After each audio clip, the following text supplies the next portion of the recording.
ഞാൻ പറയാം, എറർ വരാൻ ചാൻസ് ഉള്ള കോഡ് മാത്രം ട്രൈ ബ്ലോക്കിൽ ഇടണം. ഓക്കെ, നമ്മുടെ കോഡിൽ ചെക്ക് ചെയ്ത് കഴിഞ്ഞാൽ മുഴുവൻ കോഡ് ഇടരുത്. ഞാനിപ്പോഴും പറയുന്നത് എറർ വരാൻ ചാൻസ് ഉള്ള കോഡ് മാത്രം ട്രൈ ബ്ലോക്കിൽ ഇടണം. എൻ്റെ പ്രോഗ്രാം ട്രൈ ബ്ലോക്കിൽ ഇടരുത്.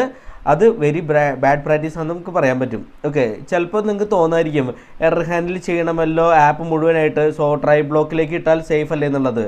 സോ അതൊരിക്കലും ഇടാൻ പാടില്ല. കാരണം 3 കാരണം ഞാൻ പറയാം. ഒന്ന്, പെർഫോമൻസ് ഇഷ്യൂ പ്രശ്നം വരും. പിന്നൊന്ന്, ഡീബഗിങ് കുറച്ചും കൂടി ഹെല്ലായിരിക്കും ആക്ച്വലി. പിന്നത് ബാഡ് കോഡിംഗ് സ്റ്റൈലാണ്. സോ ഒരിക്കലും എൻ്റെ പ്രോജക്റ്റ് മുഴുവൻ ട്രൈ ബ്ലോക്കിൽ ഇടരുത്. ഓക്കെ, പിന്നെ ട്രൈ ക്യാച്ച് നിങ്ങളുടെ is not only the fixing your bugs, പിന്നെ syntax error, logical error, this must be fixed and not caught. So okay, so ഈ സിൻടാക്സ് എററും ലോജിക്കൽ എററൊക്കെ ആക്ച്വലി കോട്ട് ചെയ്യാനുള്ളതല്ല ക്യാച്ചിൽ, പക്ഷെ നിങ്ങളായിട്ട് ഫിക്സ് ചെയ്യേണ്ടതാണ് അത്. ഓക്കെ, അതുകൊണ്ടാണ് ഞാനിത് പറയുന്നത്. പിന്നെ